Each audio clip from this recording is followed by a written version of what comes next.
morning, everybody.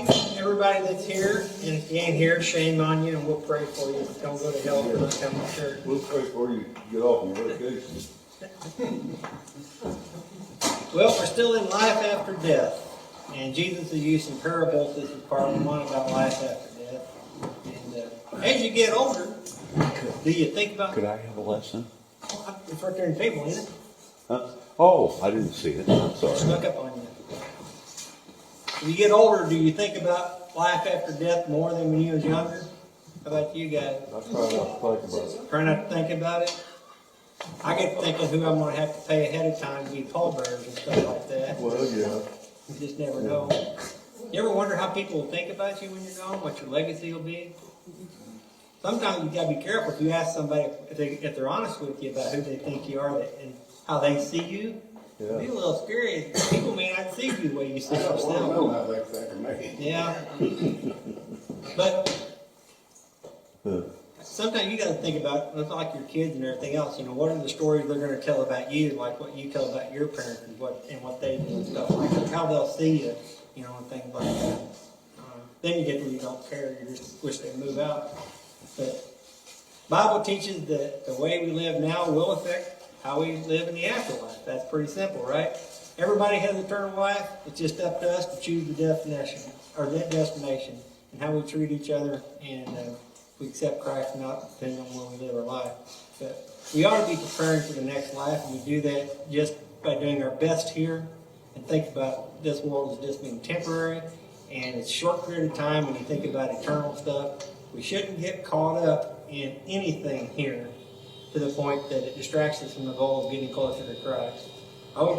This could open up all kinds of doors. In one of the verses, Jesus said, if you love this world or anything in this world, then the love of the Father is not in you. Is that correct? Yep. All right. So then it says, love ye one another. So, how do you love people and want to get them saved and all that, and not love this world or anything in the world? That's what a lot of those preachers do. They'll take a couple verses like that out of context, and they'll come up with a whole doctrine about how to do stuff like that. But you do wonder about that time. Do you think your love for your family sometimes can get in your way of living your Christian life? Sometimes. Do you ever get aggravating your family? You love your family, you love your friends, but does it ever get to you when God's not doing what He's supposed to do to help your family? I only want to think, do you ever get mad at God when He don't fix the stuff, fix your family, or fix your friend? It's easy, you're frustrated. Yep. What do you think, Bernie? Do you ever get aggravated at God? He don't fix stuff? You do everything you're supposed to? Because I look, either I'm not doing something I should be doing, or they're not doing something they should be doing. That's it right there. I think we get to thinking, well, if I do this and I do that, I get as close to God as possible, I read my Bible and I do all this, then God owes me. He's going to fix this for me. Don't work like that. Well, no. But it makes you mad when you don't. Is that true? You get frustrated when God don't answer those prayers? If you know somebody's going to split hell wide open if they die today, and God's not doing something about it, and you love them, is there a lot of, is that just me, or just drive me batty sometimes? Well, he's got all he can do. He's offered himself for you. Well, that's what it comes down to. Regardless of what we do, it still comes down to a personal decision. Nobody's going to go to heaven on somebody else's coattails. You're supposed to do what you can do and then stand. When Stand on His word. But when it comes to your family, and you know they're not living right, you know they're not going to go to heaven, it's hard to get a peace about that. Am I just talking in circles? But there ain't nothing you can do but just be the best witness you can around them. All you can do is witness to them. It's their choice. But even if they make bad decisions and never accept Christ and they end up going to hell, it still makes me mad. Doesn't you? Does it bother you that bad, or is it just me? I better just move on, I guess. You know, the thing of it is, if something don't bother you, you usually ain't gonna pray about it. Oh, it bothers me and stuff. Yeah. They know that they're That's compassion. That's what we're all called to have, is compassion one for another. Yeah. It should bother us. And it should make us do things different to try to help out and stuff like that, I'm sure. But You'll never think about it unless it bothers you. must be a lot of stuff that bothers me then. Like Seems like my brain doesn't stop sometimes. But the things we value and the way we treat people should flow from the reality of our eternal relationship with God. That goes back to work. We do things for people because it's who we are. We're not trying to earn anything. But if you're a kind person in the Spirit and you're walking in the Spirit, you're going to treat people differently. You're going to be a walking testimony of Christ. We'll be a reflection of Christ, how we do everything. But we're going to focus on 3 parables where Jesus talked about the afterlife. He taught his followers to live in such a way so that they were prepared for the kingdom of heaven. Essentially, we're living our life here just getting prepared to go to heaven. So his goal wasn't to compel us to wonder about the details of the afterlife. That's one thing we talk a lot about on Wednesday night and stuff like that. We can get all hung up on the details of what heaven's like and what will we know, what will we look like. He wasn't talking about that. He just wanted us to evaluate our earthly words and our actions, knowing that it matters as far as when we get to heaven and stuff like that. That was the whole purpose of Jesus talking about the afterlife. You want some coffee or something to eat? Come up and get it. Part 1, the rich fool. The measure of life. Luke chapter 12, verse 13 through 15. The parable of the rich fool. Then one from the crowd said to him, Teacher, tell my brother to divide the inheritance with me. And he said to him, Man, who made me a judge or an arbitrator over you? And he said to them, Take heed and beware of the covetous, for one's life does not consist of abundance of things he possesses. And that's just kind of taken out of context. You can read the whole scenario there. So you can kind of see this. Jesus teaching and talking to people. It's hard to imagine how he talked to so many people without just screaming and stuff like that and how they could hear him. But he's there talking and teaching to people. Then right in the middle of it, this guy interrupts him and wants him to settle a personal dilemma for him. It was just selfish for him to do that. You know anybody that the only thing that they think about is themselves and their world is the only world that matters? You ever had somebody, you can be talking with a group of people about a subject and somebody comes in and talks about something that got nothing to do with it. You know, it kind of jars you. I got a kid like that. It's funny. You guys see this thing where Jesus is doing this and all that, and all of a sudden he's like, well, it's just like social media, for crying out loud. Jesus is teaching everything else, and this guy busts in and says, I need you to fix something for me. It's like he doesn't accept that there's other people there. Other people have things that they need that are more important to him, that Jesus addressed him, independent of everybody else. That's kind of the way we do now when we get the mouth and stuff like that. But instead of Jesus answering him and telling him what he needed to know, he kind of addressed the attitude of the man's heart. Some of these parables, Ted talks about a lot. Sometimes you read these parables and you I know the lesson you're supposed to get out of it, but sometimes you say, well, that wasn't that bad, or he shouldn't have done that, or why did God react that way? But there's a lot of things that we didn't know about the situation. But this guy was so caught up, he couldn't see what was going on. And what essentially boiled down to, he had something on his mind that was eating him up. He wanted his money from his brother. He wanted his inheritance. He wanted it now. And that was just eating him up. Got caught up on wanting his money. It's all that mattered to him. So a measure of a person's life is not found in his or her possessions. God weighs our lives on Judgment Day, but how we treat each other, and not by our bank balance. Everybody knows that. So how do you keep getting caught up in the rat race and trying to make more and have more? Anybody, either recently or when they was younger, try to get a job, make more money, work more overtime, get an education, get a skill set, change jobs, so you can get your boats and your four-wheelers and your campers and your fancy vacations and all that stuff. It becomes part of, that's my driver. I want to have stuff.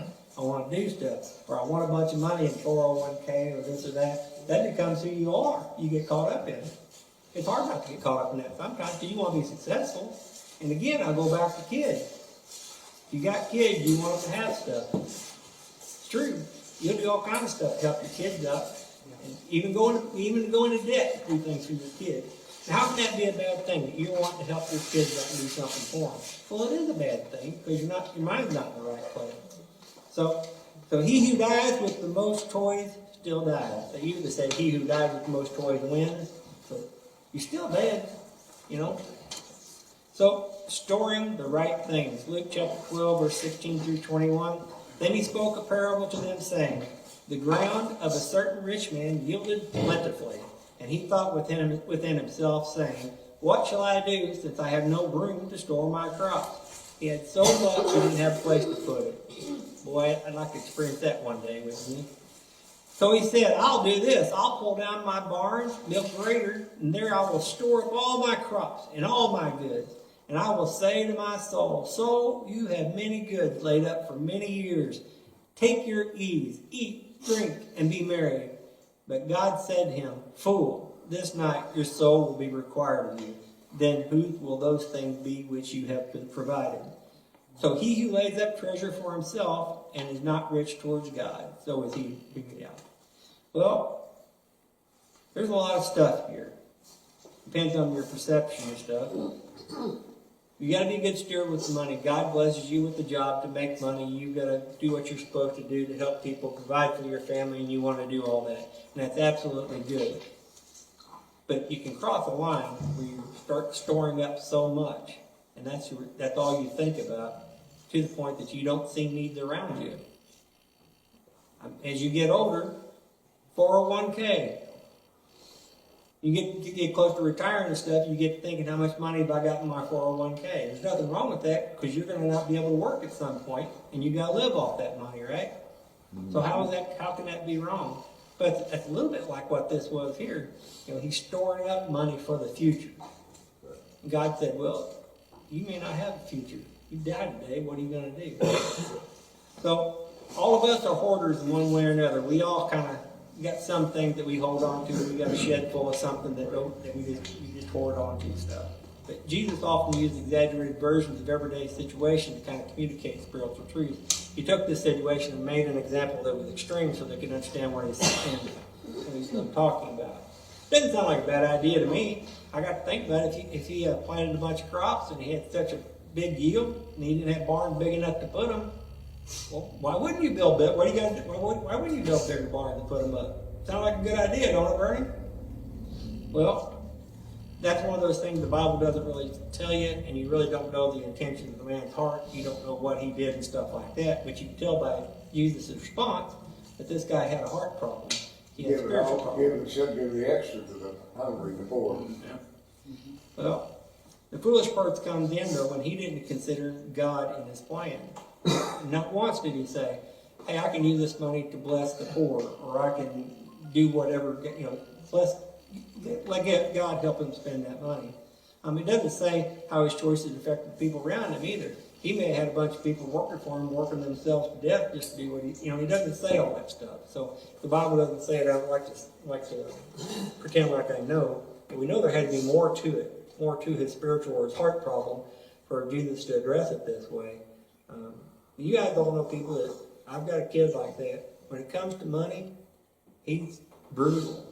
And I'm horrible because I buy high and sell low, But it doesn't bother him at all. He has if he can make money off somebody, don't bother him at all. It's a win.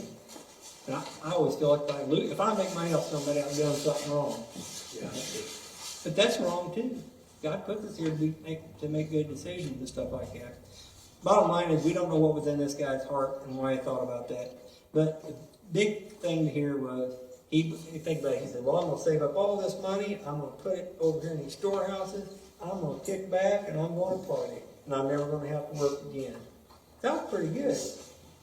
But he thought he was in control of what he was going to do in the future. Never considered God in his plan, did he? It never entered his mind. And the arrogance of thinking you're in control and something you do is the reason why you get a blessing is a bad place to get into. Because if you think you've got a job and you get paid or you get raised and you think that's because you work hard, you're a good employee and all that, very little of that is true. Most of it is because God blessed you with that situation. God blessed you with those talents and the skills to be there. And you lose sight of it saying, Lord, every day, thanks for his blessings. And I think all of us, if we're honest with ourselves, we get to thinking that things I do affects the outcome of everything else around me. Some of that's true, but we forget God in that. God will have a way of teaching us that he's in control. But more importantly, we talked about it a lot in the past. People used to rely on God for everything. They needed God for everything. But if you get to the point where you think, well, if I get this skill set and I get this job and I make this money, then I can do all this. You hear all them eyes? Then you're not giving God the credit for where you're at. And that's bad. Sometimes I think prosperity is the worst thing that's ever happened to the church. If people don't get on their knees till they're in trouble. But don't tempt God, because I mean, you've seen somebody, or God uses a situation to get them on their knees, and sometimes that's pain and sorrow and stuff like that. So if we just be happy, content, appreciative, and do what we're supposed to when God blesses us, I think it would be, it's easy You to say. know, a good way for us to measure our heart is, you know, how quickly do we get mad and offended when we feel we've been mistreated at work, or we feel like we've been done unjustly? Do we get mad and threaten to quit? Do we get frustrated to a point of saying, well, fine, I'm just not going to work hard anymore? You know, or do we realize, as Bernie said, we should be grateful and thankful that God's opened the opportunity and the doors to places where we are, because He's always going to provide for our needs. He's always going to give us what we need. But a lot of times our heart is what stands in the way of receiving God's blessings, because we feel we deserve it. Right. And that gets us into a place of complacency. When we have a strong 401k, we have strong benefits, we have, you know, $30,000, $100,000 in savings accounts. Well, it's easy to get real complacent and say, well, I earn this now, so if you treat me badly, I'm going to get upset. It should be the other way around, you know. I did that when I worked for Amax. I had a lot of money. Savings. When Amax shut down, I was in debt up to my neck. Right. That all went by the wayside. Yeah. And when I worked for Doe Run, I tried the same thing to get ahead. I had a little bit of money. But when I got laid off or got retired, insurance ate everything I had up. Yeah. Ate it up. But knowing what you know now, what would you have done different as you was working and trying to pursue I don't those know. things? Probably none. It's hard to know. I worked two jobs. I cut cordwood and firewood on the side and stuff, trying to get ahead and have this and have that, and bought boats, cars, and everything else, and it's all gone. When I was younger, I used to think that the Amish and the Mennonite had it worked out, where it was kind of a good deal. You know what I mean? Think about it. They pretty much live off the land. They live off of what they work and stuff like that, and they don't have all this stuff. If you look at, just take this bare minimum like that, that's not a bad way of living. God Just meets working. my needs every day. I thank Him for each and every blessing He gives me. He makes a way. I don't have a lot of extra, but He makes a way for me to pay my bills and buy food. But it's hard to see that when you're in the middle of it. You know what I mean? When you're younger, you don't see it. I didn't see it that way. And the first time somebody gets a brand new four-wheel drive pickup, there's a banker at Quad County Bank one time told me that he moved here from the city. I can't remember his name now. He said that he's never seen a place like this, that these people would sell and trade and pay any amount of interest just to have a four-wheel drive pickup. I did that. Had boats and trucks, new and stuff, and then lay out of church and go to the lake. That's right. That's good. That's good. Well, I don't think you got to get to the point where we don't encourage, or we don't you don't encourage people to try to strive. You should want to do well at your job. You should want to be successful. You should want to do better and all that kind of stuff. That just can't become the driver for everything you do. You know, I had talking with Chris yesterday out here when he's cleaning and stuff, and I'm telling myself a little bit prideful or whatever. I'm getting older at my work. I've been there a long time and stuff like that, and I've been done wrong a lot. And from a Christian standpoint, you take it, but then you start seeing people who are benefiting and blessed and getting promotions, and you see all this stuff around you, and it's hard not to get mad about that. It's hard not to get spiteful and stuff. And then when I got mad enough about it, it made me realize that that was wrong, because I'm not there to be as high as I can in the company. I'm not there to make as much money in the company. I'm there, hopefully, that I'm in any place you are in this world. I don't care what you're doing. You're there because God wants you there for a single purpose of being a witness at some point in time. Mm-hmm. You ever wonder why when you see these people out here that's got look like the world with a downhill pull and don't try to live for the Lord, and you're struggling hard trying to live for the Lord to make ends meet? It don't feel good, does it? It don't feel good. I used to feel that way, but you can't feel that way. Because you got to get to the point where you realize that's not the goal. That's not what drives us. And when I told him, and I know I've said this in here a lot, but the one parable about the man who was born blind, I think about that a lot. His whole life, he was born blind, and they want to know, why was he born blind? Did his family do something, or what did he do to be punished to be born blind?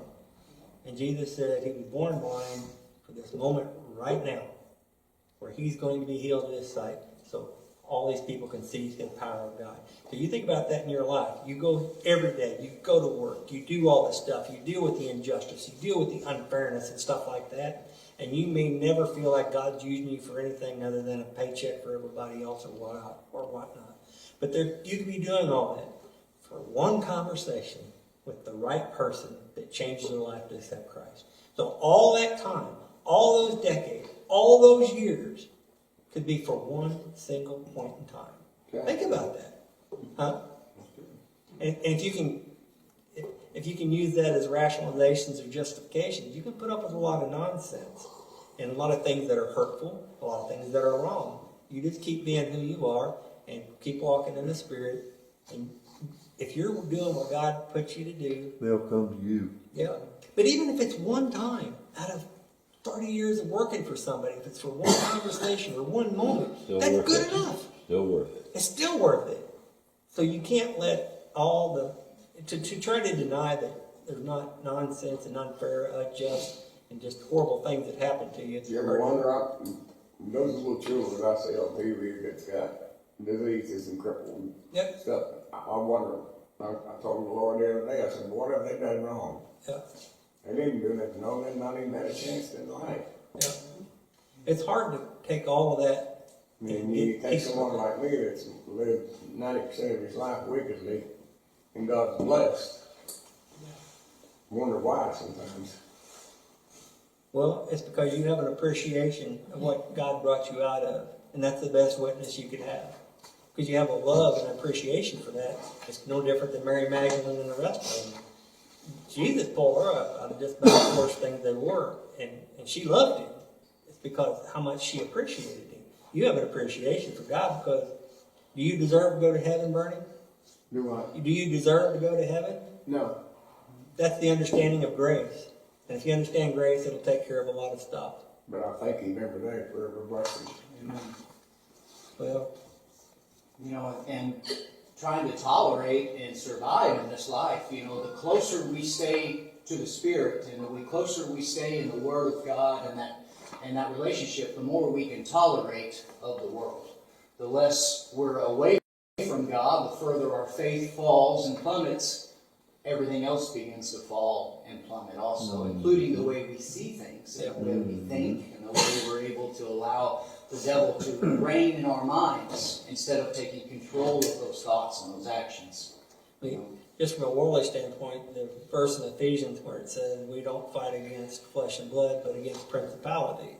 And that means spirits in this world. So if somebody's doing something to you tangibly to hurt you at your job or hurt you or to even lie about you and cause you problems and stuff like that, they're like, well, that doesn't make any sense. I've not done anything to cause that. And you can get caught up in just the secular part of it. Yeah. You fail to recognize the devil is going to use everybody around you to influence, to try to get you off track, to get you in a bad state of mind, to get you where you don't realize that God's in control. All that stuff that's happening, you have to remember that the injustice, the unfairness, and all that, it's just because we live in this world. But it sure is hard to turn the other cheek all the time, Bernie. Whenever you're not close to God, you don't see the needs of others, Right? and you just can't be a witness when you're just thinking about yourself. Think about somebody that purposely does something against you, or even lies, or does something that could harm you, or your job or your livelihood to feed your family. But if somebody does that on purpose, and you realize that that's just the devil trying to get you mad. Yeah. That's just the devil trying to get you where you don't appreciate things the way you're supposed to, right? Then you can step back when somebody's mean to you and does something that doesn't make any sense why they would do what they do. You can come back and you say, you know what? They need Jesus. Right.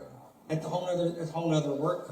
And what the Bible says if you pray for somebody to despitefully use you, it's like heaping hot coals upon their head. That Yeah. sounds pretty good to me, because I got a lot of hot coals in some of these people's heads. You know, which is pretty ironic. We're going to be preaching this morning on Stephen and persecution. You know, but we think of missionaries as they go overseas, and you know they're captured and they're brutally beheaded and horrible things. But their mentality, they will tell you after the fact, is they have the same mentality that Jesus did and Stephen did, that said, "Lord, do not hold this to their account. Forgive them, for they know not what they do." And that should be our mentality. Now, is that easy? No. Is that take a lifetime of working towards? Right. Absolutely. But it's a goal. It's a we should be trying to be in that mindset. The physical pain and anguish that he experienced in those situations, right? Without that, it wasn't a witness to the rest of the world for how he reacted. That means we're all going to go through pain.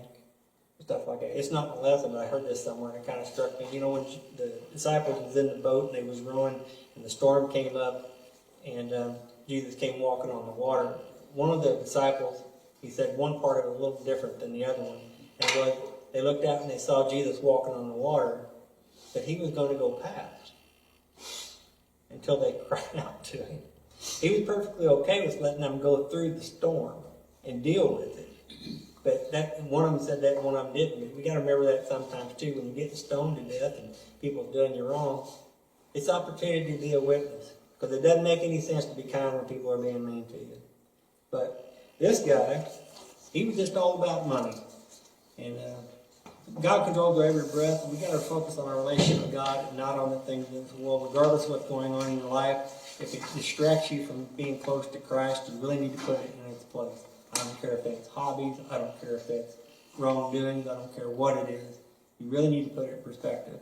So, is it difficult to be in business and maintain your Christian ethics?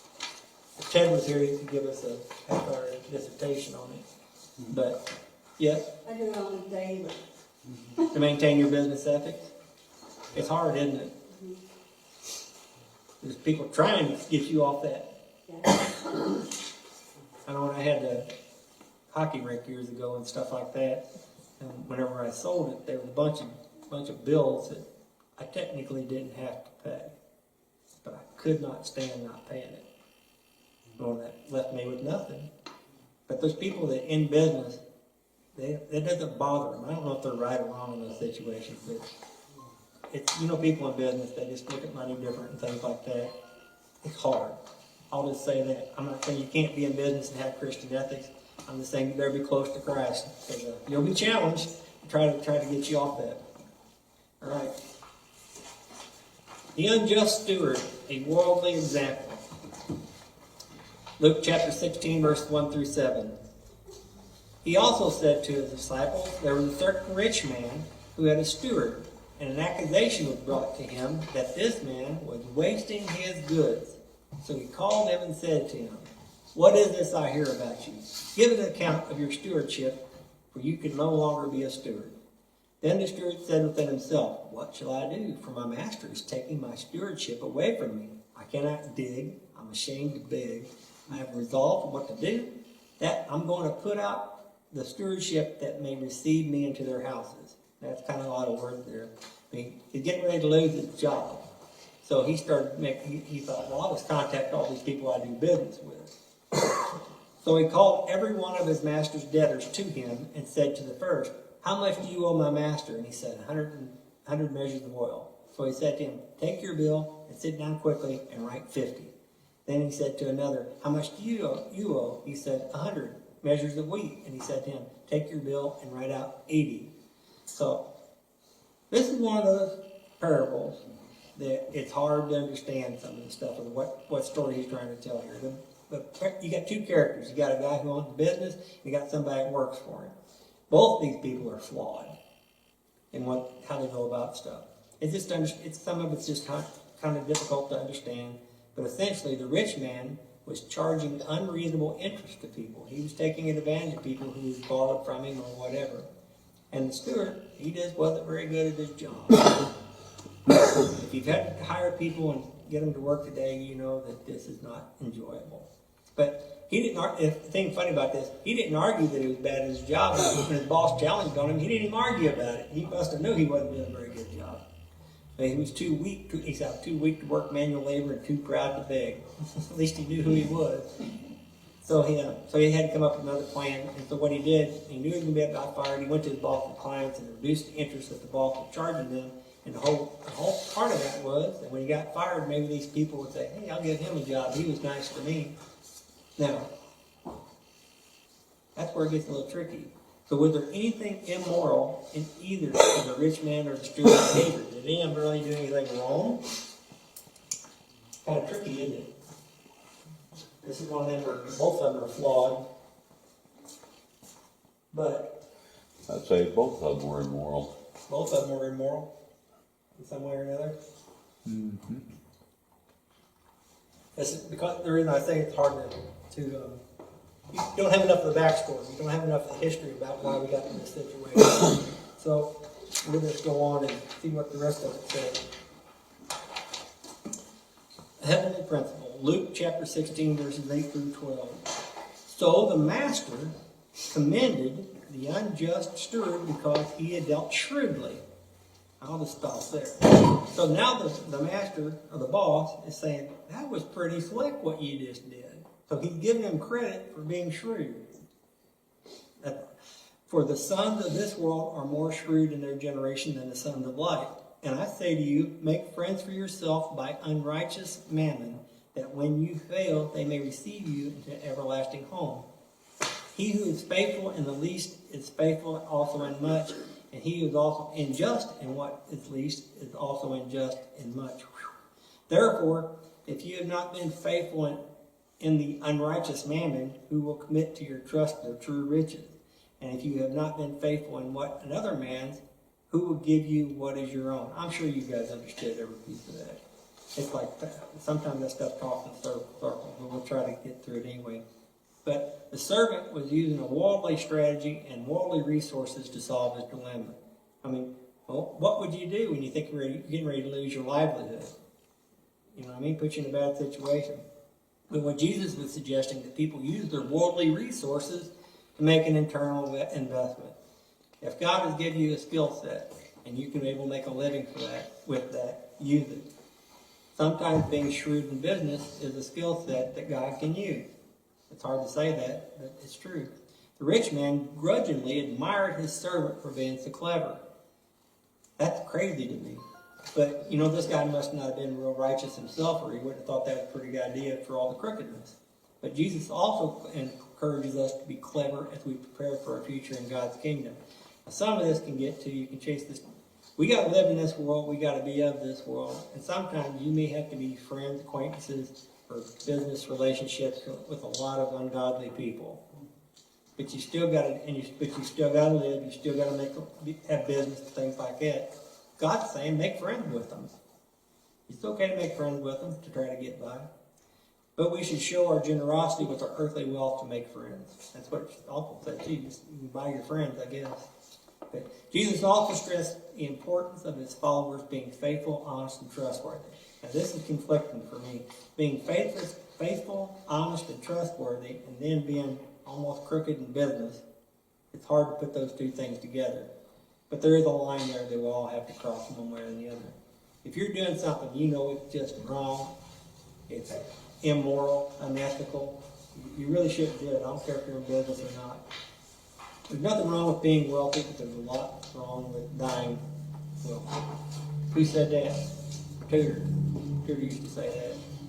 If there aren't people that go to this church and every other church around that makes a living, and God blesses them for whatever reason, and then they use that money and they bless the church and they bless people in the community, then nothing would exist. So to just get a bad feeling about anybody that's got money, they got that money, ill-gotten gains, or they're all bad people and all that, that's the wrong attitude too. There's nothing wrong with having money. God blesses people. God gives people skill sets so they can make money, because they will bless other people with it. There's nothing wrong with being rich. I'd like to try it out. So what are some ways a person could be a blessing to others using their worldly resources and not just money. Got lots of examples of that here at church too. Now that little cartoon was for you, Pastor. Did you like that? Okay. Well, I think you get too caught up in money, love of money, the root of all evil and stuff like that. There's people that do things in this church and they do things in the community all the time that have nothing to do with money. It has to do, they give their talents, they give a kind word. There's a lot of things you can do to bless people. It's not just paying money. And shouldn't get hung up in that. So, I'll keep going. The great reversal. Luke chapter 16, verse 19 through 25. Try to stay awake with me. There was a certain rich man who was clothed in purple and fine linen and fared sumptuously every day. There was a certain beggar named Lazarus, full of sores, who lay at his gate, desiring to be fed the crumbs which fell from the rich man's table. Moreover, the dogs came and licked his sores. So it was the beggar died and was carried to Abraham's bosom. The rich man also died and was buried. And being in torments in Hades, he lifted up his eyes and saw Abraham afar off and Lazarus in his bosom. I'm looking forward to all those people that spoke to me all these years. And is that bad? I'm glad they're going to be in hell.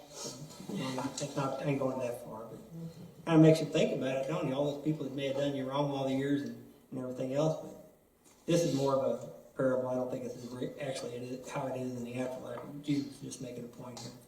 Then he cried and said, Father Abraham, have mercy on me, and send Lazarus that he may dip the tip of his finger in water and cool my tongue, for I am tormented in this flame.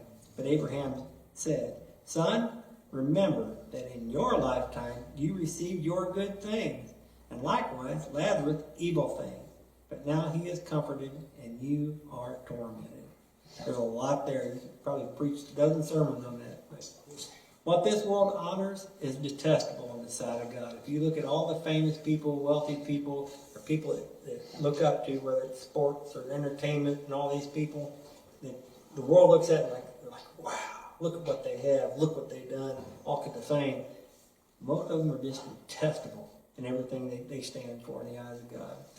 But Jesus kind of moved on to his next parable, explaining that God's people should prepare for the afterlife by showing compassion and generosity to the poor. That's something Jesus never wavered from. We're supposed to take care of the widows and the orphans and the poor. We're supposed to do our best for that. But he starts this parable by describing an extremely wealthy man who walked by a poor man every day and didn't notice. Hard to wrap your mind around that, but it's setting your mindset of who this guy really was, this rich man. Walked by a guy laying at his gate, sores all over him, and just miserable. Walked by him every day and didn't even notice him half the time. That's who this guy was.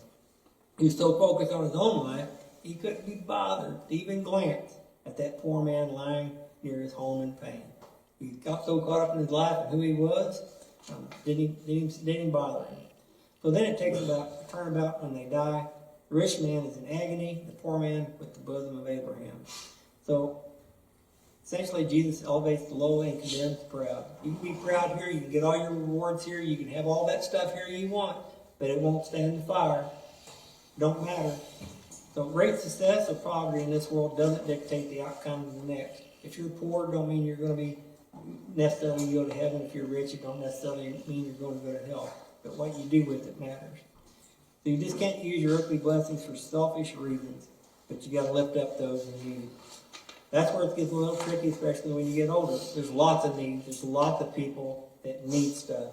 And you start tapping into what you're supposed to retire on to help somebody out. It's hard. Especially, and for me, it's just you don't know what did they do to get in that situation, and giving money may not fix it.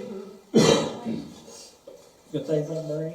Sometimes it's hard to help people. You just don't know. We've done it here. You still got to have the right heart about it and hope that God will give you the right things to say. So, Luke chapter 16, 26 through 31. And besides all this, between us and you, there is a great gulf fixed, so that those who want to pass from here to you cannot, nor can those from there pass to us. He's not saying that people don't go back and forth from heaven to hell. Then he said, I beg you, therefore, Father, that you would send him to my father's house, for I have 5 brothers, that he may testify to him, lest they also come to this place of torment. Abraham said to him, they had Moses and the prophets, let them hear them. And he said, no, Father Abraham, but if one goes to them from the dead, they will repent. But he said to him, if they do not hear Moses and the prophets, neither will they be persuaded by one rise from the dead. That's pretty powerful right there. Get me? But he knew where he was at, but he did love his family. He wanted them to try to keep him going there. Amazing. But when you're dead, this is where, I won't go down that path, but eternal death, not internal, but eternal destiny cannot be changed after death. A lot of times people, some doctrines think that you can pay people out of hell, and stuff like that. That don't work that way. Once you're there, it's a one-way ticket. There's no, you don't pass go and don't collect $200 anyway. Rich man paid no notice to Lazarus the whole time he was living. So even in the afterlife, though, this is something I didn't think about until I read this lesson. Even in the afterlife, he looks up there and he sees Lazarus in the bosom of Abraham. But did the rich man bother to talk to Lazarus? No, he talked to Abraham. He's so conceited, so arrogant. Even in the afterlife, he wouldn't even acknowledge Lazarus. Well, this guy was probably where he needed to be. So back then, the Jewish people at the time believed that they didn't even need to be forgiven because they were descendants of Abraham. They felt like because they were descendants of Abraham and they were Jews, they didn't need forgiven. They didn't need to do any of this stuff. So Jesus kind of rebuked that right off the bat. Rich man realized he was not going to get any relief, and he asked for someone to go tell his family to repent. If you can't give me a little drip of water, go tell somebody. But it's funny that he wanted someone to go witness them who had rose from the dead. Because they wasn't going to believe the prophets, but they might believe somebody that rose from the dead. That's just messed up. So later Jesus raised another man named Lazarus from the dead. And Jesus rose from the dead, but most still did not believe. You think about that. Even when Jesus was alive, he rose Lazarus from the dead, and that was a known thing. There were still people who didn't believe that he was Christ.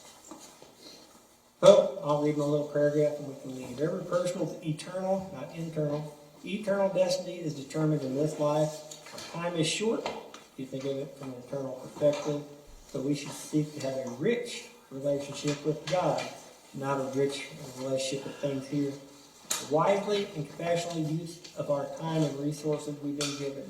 We should not focus on ourselves. We should always be looking for ways to bless the people God places in our path. Our legacy shouldn't be large barns full of material possessions, but disciples whose lives have been changed by God working through us.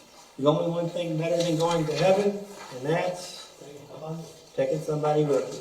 That's how we're supposed to spend our time and resources. These were hard for me today. A lot of words twisted up. Dad?